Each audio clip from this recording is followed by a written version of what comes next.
अंग्रेजों की बर्बरता, लूटमार और हैवानियत को बड़े बड़े बादशाह, रियासतों के हुक्मरानों, नवाब और जमींदारों ने जब उसकी औकात नहीं बता पाई तो 1774 में पहली बार किसी ने उनकी औकात बताई।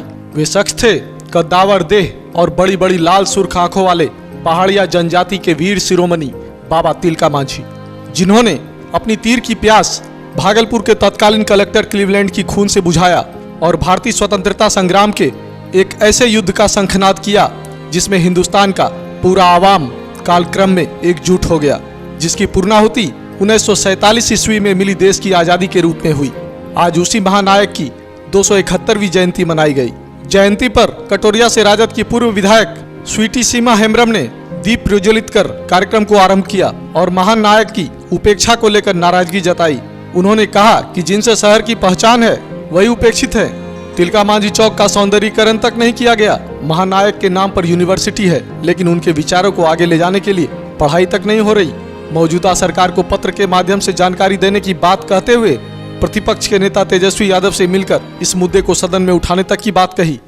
आप देखें तो भागलपुर की जो पहचान बनी है वो बाबा तिलका मांझी के द्वारा ही बनी हुई है, और आज हम बाबा तिलका मांझी को मिस इसलिए कर रहे हैं कि हम आदिवासियों की कोई पहचान नहीं रही। आज आप जान रहे हैं कि मंगल पांडे के नाम से बॉलीवुड में उनकी पिक्चर बनाई जाती हैं, लेकिन आप तिलका मांझी के नाम पर ना आप इस बाबा तिलका मांझी चौक का सौंदर्यीकरण आज तक हो पाया है। इनका जो धनुष टूटा हुआ था, बहुत मशक्क़त के बाद हम आदिवासियों के द्वारा ही इसको जोड़ा गया, और अभी तक सरकार की तरफ से कोई पहल नहीं हो पाई है। हम चाहते हैं वर्तमान में जो सरकार है, मैं भी अपने ओर से पूर्व विधायक होने के नाते मैं अपनी ओर से आदरणीय मुख्यमंत्री नीतीश कुमार जी को पत्र लिखूंगी कि भागलपुर चौक तिलका मांझी जो है इनका सौंदर्यीकरण हो और इनके नामों निशान को रखा जाए, ताकि हम आदिवासियों की जो पहचान है, जिन्होंने लड़ाई लड़ी, अंग्रेज़ों को खदेड़ने का काम किया, उस पहचान को हम लोग बचा सकें। और हमारे ही रीजन में तिलका मांझी यूनिवर्सिटी में संथाली भाषा की पढ़ाई हो, इसकी पहल ने हमने हद तक कर दी है।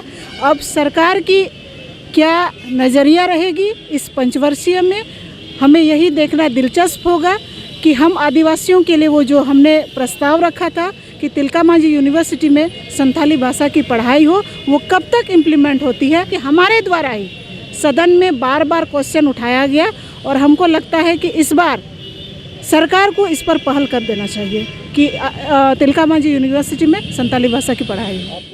इधर टीएमबीयू के प्रॉक्टर डॉक्टर विलक्षण रविदास ने भी इनकी उपेक्षा की बात कहते हुए यूनिवर्सिटी के सिलेबस में इसकी पढ़ाई पर जोर दिया, जिसको लेकर उन्होंने कुलपति से भी बात की है। सिलेबस में शामिल करने के लिए इतिहास में कहा गया था, इतिहास के आधुनिक भारत के इतिहास में जिसमें स्वतंत्रता संग्राम पढ़ाया जाता है, उसमें इनके एक चैप्टर को रखने की बात हुई थी। लेकिन आप जानते हैं, तब से मैं भागलपुर विश्वविद्यालय में अंबेडकर थॉट में हूँ, वहाँ पर नहीं किया लोगों ने। ये देखना पड़ेगा, इस पर बात करनी पड़ेगी। आज कुलपति से अभी बात करके मैं आ रहा था, जिसमें ये तय हुआ कि वहाँ पर मूर्ति फिर से लगेगी। वहाँ यह भी तय हुआ कि छुट्टी का दिन विश्वविद्यालय के कैलेंडर में तिलका मांझी जयंती का कार्यक्रम होगा, और प्रत्येक कॉलेज में और विश्वविद्यालय विभाग में ये जयंती मनाई जाएगी। इस तरह की बातें हुई है। अभी भी तिलका मांझी इतिहासकारों की दृष्टि में, भागलपुर के नागरिकों के दृष्टि में, जो पढ़े लिखे लोग हैं, उनकी दृष्टि में ये उपेक्षित हैं। ये मैं कहना चाहता हूँ, और ये उपेक्षा दूर करनी पड़ेगी। अगर आदिवासी समाज हमारा जगेगा, हमारा जो अन्य जो छात्र युवा है वो जगेंगे, यहाँ के नागरिक जगेंगे, बुद्धिजीवी जगेंगे, उनको जगाने के लिए इस तरह के कार्यक्रम किए जाते हैं। आपको बता दें कि आज जिस महानायक के नाम पर भागलपुर का यूनिवर्सिटी है, जरा इनकी जयंती पर उन पुरोधाओं पर भी एक नजर डाल लें। सुनी पड़ी ये कुर्सियां कोरोना काल में बंद पड़े किसी सिनेमा घरों के नहीं, ये तस्वीर है भागलपुर के उसी यूनिवर्सिटी की जिनकी आज जयंती मनाई जा रही है। कल तक सीनेट की बैठक में खचाखच भरी कुर्सियों पर विराजमान पुरोधा आज के दिन भी विलुप्त हो गए। हालांकि जयंती तो इसी छत के नीचे भी मनी, जिसे प्रभारी कुलपति डॉक्टर संजय चौधरी, प्रति कुलपति प्रोफेसर रमेश कुमार और प्रोफेसर रतन मंडल ने दीप जलाकर किया। और जब खाली कुर्सियों के बारे में चर्चा की गई तो जरा इनकी भी क्रांति बोल को सुन ले। बात जो भी हो, अक्सर विवादों में रहने वाला भागलपुर विश्वविद्यालय आज के दिन भी इनकी जयंती को भुलाने में कोई कसर नहीं छोड़ा है। भले ही इनके पीछे इनका तर्क जो भी हो। आज कुर्सी नहीं, पिछले 5 साल से बहुत कुर्सी खाली मैं देख रहा हूँ। इसी के लिए मैंने एक भारत श्रेष्ठ भारत से इस प्रोग्राम को जोड़ दिया है। और हर एक कॉलेज में होने के बाद फाइनली किसी का जन्मदिन, कोई ऑर्डिनरी पर्सन तो है नहीं, इनकी जन्मदिन 10 दिन तक मननी चाहिए। तो विकट 10 दिन तक हर एक कॉलेज में एक भारत श्रेष्ठ भारत का NSS की तरफ से प्रोग्राम होगा। फाइनल जिस दिन यहाँ होगा उस दिन कुर्सियाँ आपको भरी मिलेंगी।